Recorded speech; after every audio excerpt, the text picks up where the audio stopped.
Microphones are increasing up here. Morning, everybody. Afternoon, Morning, Governor. whatever. So I'm joined today by my wife, Fran, Dr. Hill, of course, Superintendent of the Springfield Schools, and Dr. Vanderhoff, who is the head of the Ohio Department of Health, as well as Mayor Rue. Today, Dr. Vanderhoff and Fran and I and some of Dr. Vanderhoff's team really had several different meetings that we looked at the health care situation in Springfield, particularly in regard to doing everything that we can to make sure that every person in Springfield has the opportunity to receive good primary care. This has been our goal for some time. We've worked with different authorities here. We will continue to do that, and we were frankly talking today about how do we continue to increase that as we move forward. After that, we went to Simon Kenton Elementary School. Had the opportunity first to meet with the troopers who were assigned and who got there early this morning, just to see how the day was going. Everything seemed to be going fine. We have similar groups, of course, in all the schools, all the school buildings throughout the district. We were met by Allison Thurman, who is the principal at Simon Kenton, and she took us through the school. We had the opportunity to go into the kindergarten class, a first grade class, a sixth grade class, and a very energetic gym class. It was great to see the students. We had a chance to talk to the teachers in the school. We were also accompanied by Hope, who is a therapy dog from the Highway Patrol, 10-month-old. Hate to admit this, but the students were much more impressed by Hope than they were by the governor. But that was fully to be expected. That's what we wanted, and they did. The kids did very, very well. What we were told by the teachers is that the kids were doing well, and we could just see it in the classroom. Fran and I, over the years, have been in many, many classrooms. It just looked like a typical kindergarten, typical first grade. These are classes that have Hispanic students. These are also classes, certainly, that have Haitian students. And, they were doing well. Teachers described, what they were doing with the students and all the students, and it was a very, very good description. Teachers also, though, told us that the kids had a tough day yesterday. I think they used the term as a rough day. And so that's not what we want to see. Our goal is to get back to normal and do that just as quickly as we can. Within the last 24 hours, this afternoon, we had one threat. It was very quickly determined by the analysts to be unfounded, and that was the only threat that we had. So that was, again, good news. The procedures will continue. So I want to talk to the parents of students and grandparents and every loved one of the students who are in school. We are going to continue the protocol that we started this morning. We will continue this protocol as long as it is necessary. So you can be assured that we will have troopers there. We will have troopers who are visible. These troopers will go through the building before anybody enters that building to make sure there is no problem. Again, we have not had one of the threats that have been anything but unfounded. All of them have been unfounded. We do not believe there is a real threat out there, but we are certainly not going to take any chances, and we want parents to be assured that their children can be kids and can go to school and can learn as everyone wants them to be able to do. Let me at this point let me mention one other thing. For the news media, there will be, if it's not already been posted, pictures of us with the kids in the school. Also, there'll be some video that will be posted of that visit. Dr. Hill. Thank you, Governor DeWine. It's just my sincere pleasure to thank Governor DeWine and Director Wilson for the resources that they provided to us. Today was the first close to normal day that we've had since last Thursday. Talked to several troopers today. They are fantastic. Thank you to the Ohio State Highway Patrol for making that happen. These resources make our schools safe. Our attendance was down today. There is still a high level of fear due to these unfounded threats and hoaxes that have marred our existence, really, for going on a week now. I encourage our parents to please return your students to school. We have the resources. There may be more threats. This may not be over, but with the support of the governor, the support of Director Wilson, and the support of the Ohio State Highway Patrol, our schools are open and ready to serve our highly impoverished population. That's done. Thank you. Mayor. Thank you. Thank you. I just want to thank Governor Mike DeWine and the entire state of Ohio that has shown such tremendous support to Springfield. As far as I'm concerned, this is the way a governor of a state should act. They should support cities like ours. Not to mention, he believes the leadership here. When he's been asked to verify the claims that we have said were not true, he has stood behind the leadership in Springfield and said, they are telling the truth, this has been a lie. We did not have threats 7 days ago. We did not have these concerns 7 days ago. We did not have these hundreds and hundreds of thousands of dollars spent in Springfield and from the state of Ohio support 7 days ago. We do today. We'd like those that on the national stage that can bring peace, that can tamper their words and speak truth. That's what Springfield is asking. We need peace. We need help, not hate. Thank you so much. Thank you, Governor. Thank you very much. Happy to answer any questions for any of us. Governor, we understand that there was a threat at Springfield High School today. Is that what? My understanding is there was a threat that included 3 different buildings, and that was one of the buildings. That was the threat I referenced. This is the threat that the analysts and the Highway Patrol determined pretty quickly was simply not valid at all. What about Tecumseh High School? We understand that there was a student that was maybe the county can speak to this, but a student was arrested maybe for making terroristic threats there, threatening to shoot the school up, Yeah, I 6th, don't know. 7th, and I 8th don't grade. know anything about that. I don't know whether the superintendent. Yeah, that is accurate to my understanding. There was a student at Tecumseh High School who made some type of online terroristic threats and was arrested, I believe, by the Clark County Sheriff's Department. Is it county here that could speak more to that? I don't believe so. I don't see anyone. I don't think so. Governor, real quick, yesterday I know you made mention of the hoaxes being largely from out of the country. Are there some, though, that have been Yes. domestically sourced? Just talk about that. I Yeah, mean, my understanding is that some are domestic, some are foreign. Yes. Governor Trump has previously tried to end TPS for Haitians in the past. Now he says that he wants to start his deportation operation here. Can you talk about what mass deportation might do to the economy of a town like Springfield? Well, look, I mean, we're in the middle of a political campaign.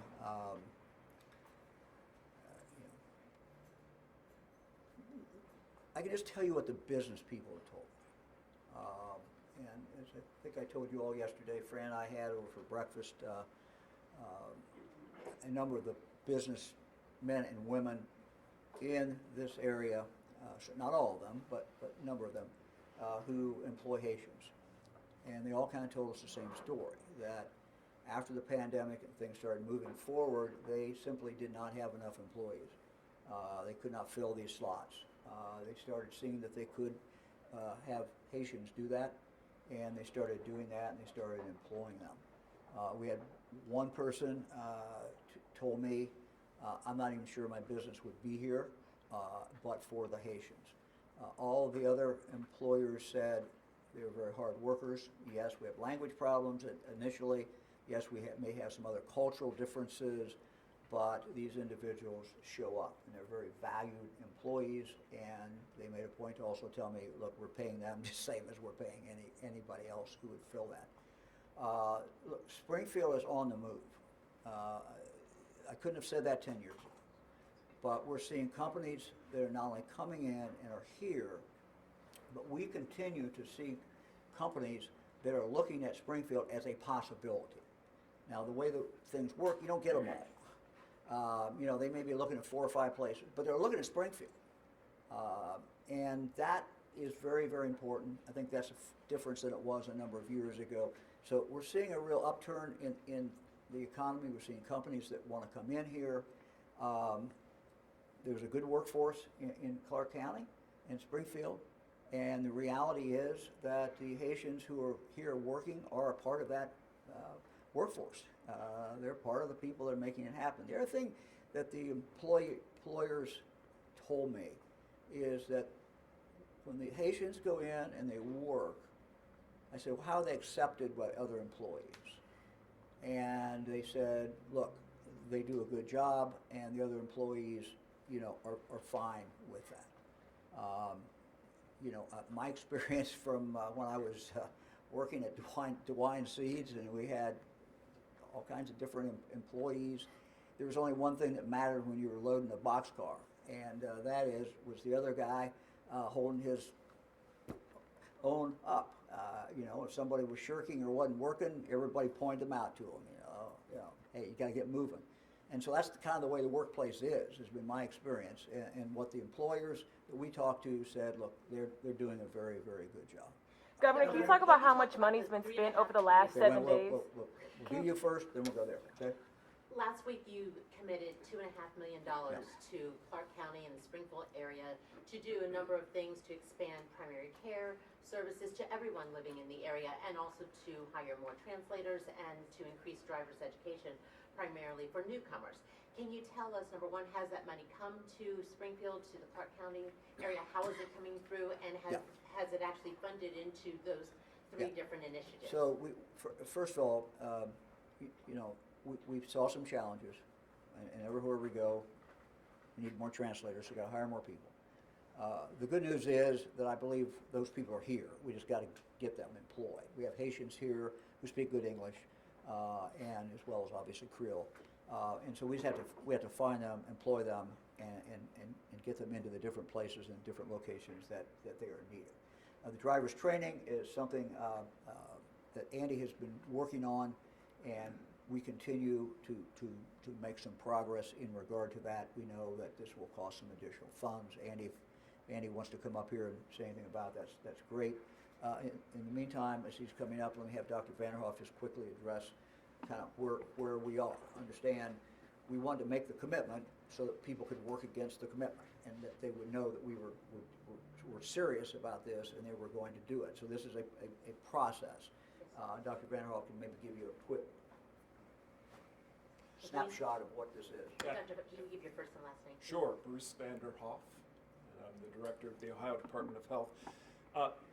So our work with the community actually has been going on for some time, but following that announcement by the governor, we have accelerated our work with community leaders, community healthcare leaders, to understand what the healthcare delivery needs are in this community and how we can best resource those, how we can best support those going forward.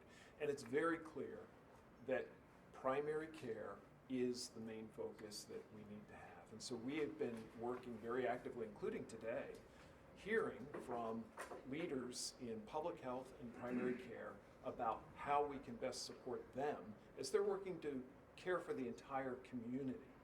One of the areas in particular that we're hearing they need support and that we are going to be providing that support is around general vaccination. You know, it's back to school time.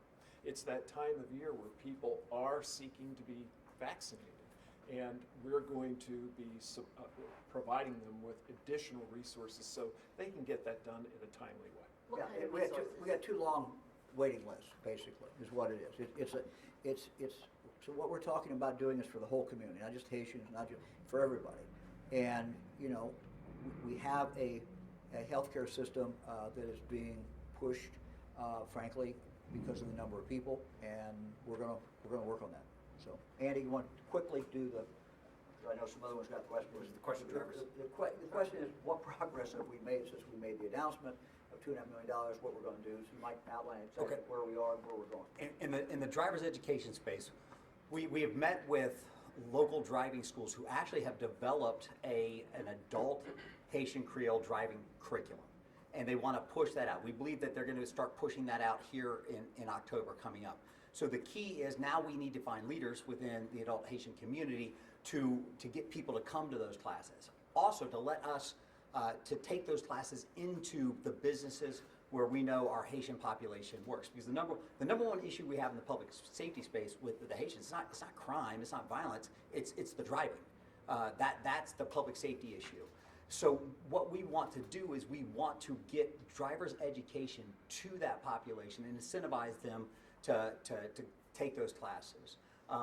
Yesterday when we met with the business leaders understood the importance of their workforce being safe drivers. So they were very open to ideas like setting up mentorship programs where you have driver mentors who work with their Haitian employees during work hours. We know the best way to teach somebody to drive or keep somebody safe behind the wheel is to give them time driving that vehicle with somebody who knows how to drive, with an instructor. So we're setting up mentorship programs where, again, these business owners talked about, look, we'd be willing to let our Haitian employees drive for an hour of their shift with a mentor. Come off the line at 11 o'clock, drive for a little bit, get back on the line at 12 o'clock. So those are some of the outside of the box type things that we're thinking about, we think we're going to be able to push out here very quickly. We understand that there was an accident yesterday involving a Springfield police officer and a Haitian driver. Haitian driver ran the stop sign and ran into a Springfield police officer. Look, these are accidents. We have seen those. This is one of the reasons that we're really, or it is the reason we're really focused on driving. Governor, can you talk about how much money's been spent over the last 7 days to address these hoax threats? Yeah, I don't think there's any way of calculating that very quickly, because we have our federal partners who are involved. We have state, we have local, so we got, 3 different levels of government that are very, very much involved in it. I don't know if I can even guess, so I'm not going to. So. Governor, you previously, go ahead. I've been hearing a lot the past few days about the possibility of a visit here by former President Trump. Do you think that would be helpful? What's your thoughts on such a visit? Look, Have you been in touch with? as I said yesterday, presidential campaign, a visit by one of the candidates is generally very, very welcome. They certainly have the right to be here.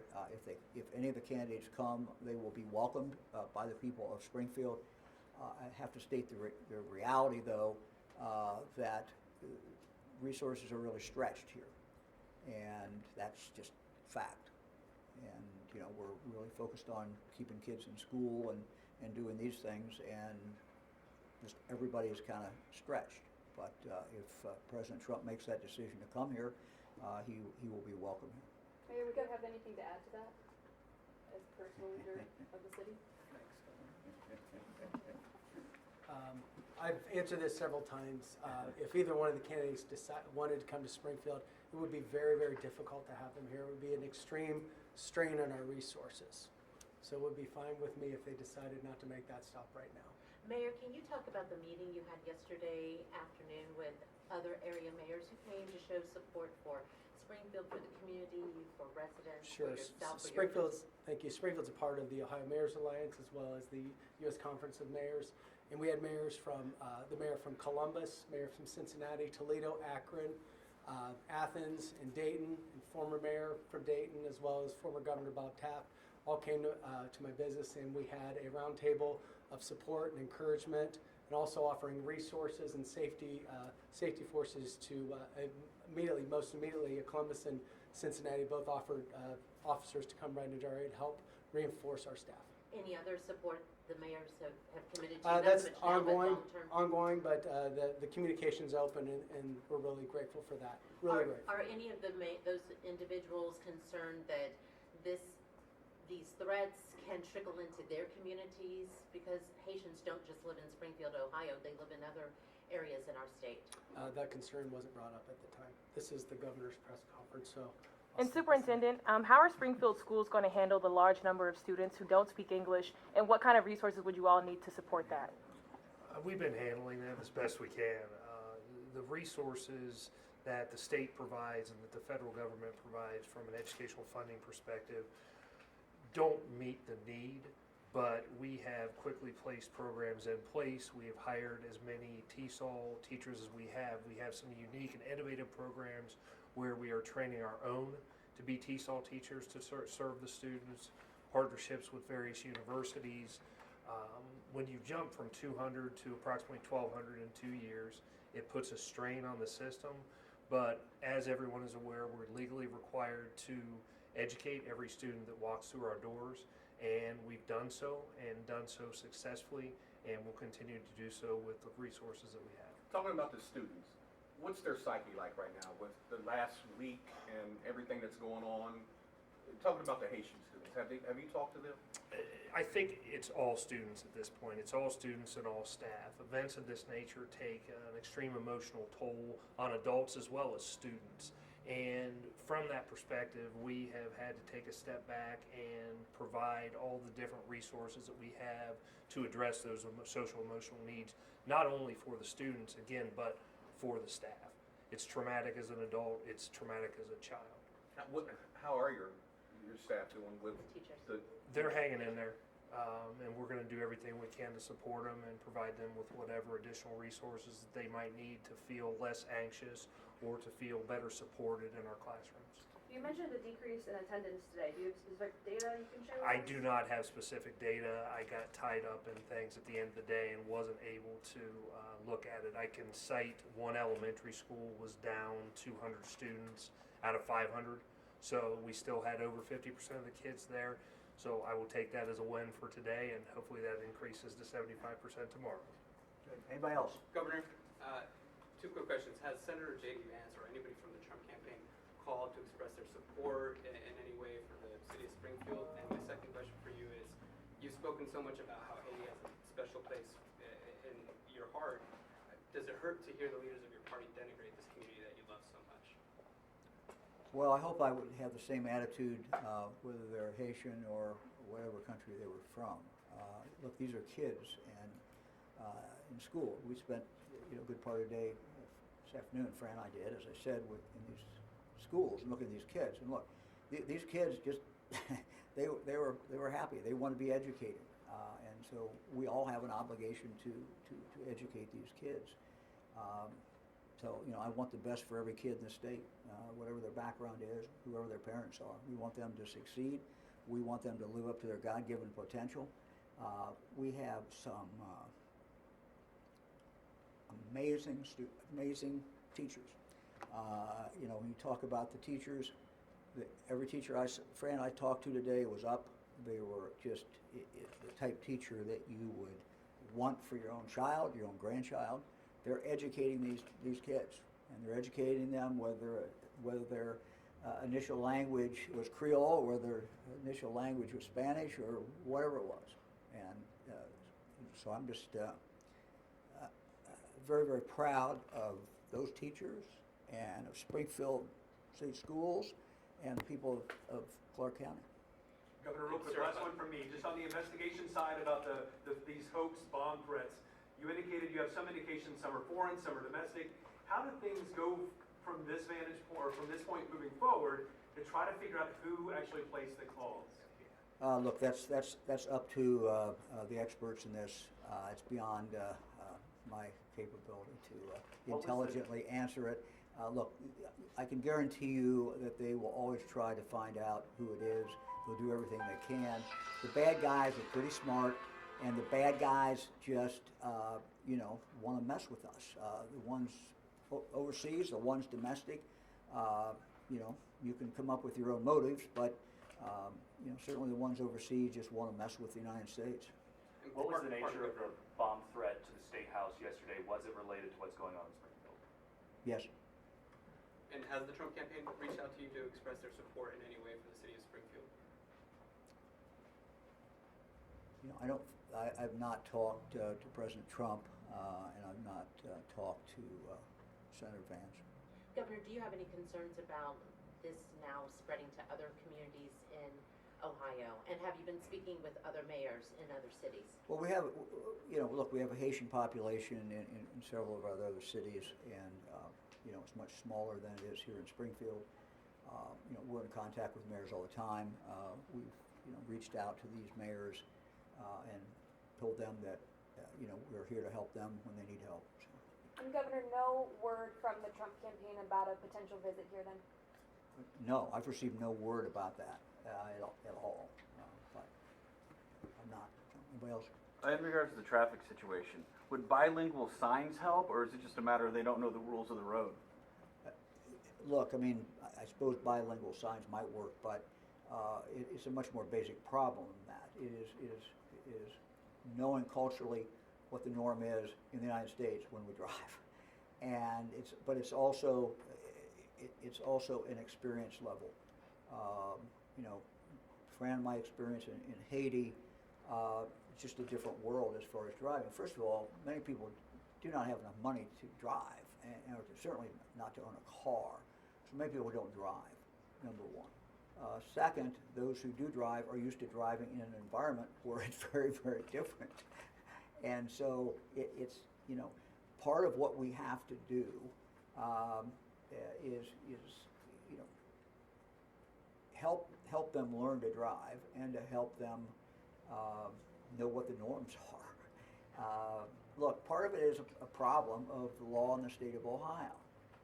And it's not just confined to the Haitians as far as the problem. If you're 18 years of age in the state of Ohio and you can go in and you pass a test, you can drive. You do not have to have taken any driver's education.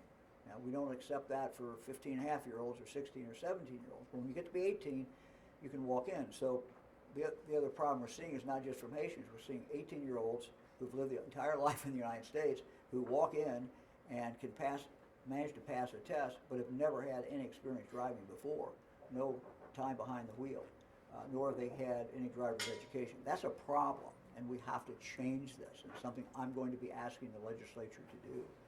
It's just very, very, very important. Governor, Anybody do you else? have any results from Operation Reckless, which is a program that initiated last week here in the Clark County area? State troopers were in this area Yeah. to just, Yeah, we're trying to get a summary of that, Andy. I don't know if we have any update on that. We'll be making that available to you. Do you have anything now?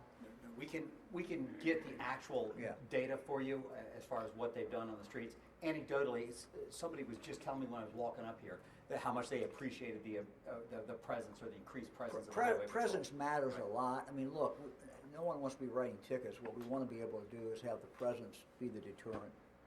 That's kind of the idea. Governor, Okay. I know this is the first day, but the assets that you brought in, do you think they're sufficient? Yeah. Or do you plan to bring in more? Would there be any requests for the National Guard at some point? I don't see a request for the National Guard.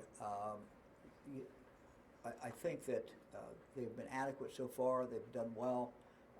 We think we're in good shape. Our commitment to the parents of Springfield is if we see that they're not adequate, we will fill in. We'll do what it takes to make it safe and make sure everybody understands it's safe. what do you want to say to Springfield residents? Pardon me? What do you want to say just simply to Springfield residents? Just have your kids come back to school. It's a great environment, great place. We're doing everything we can. Your kids are going to be safe. Thanks, everybody.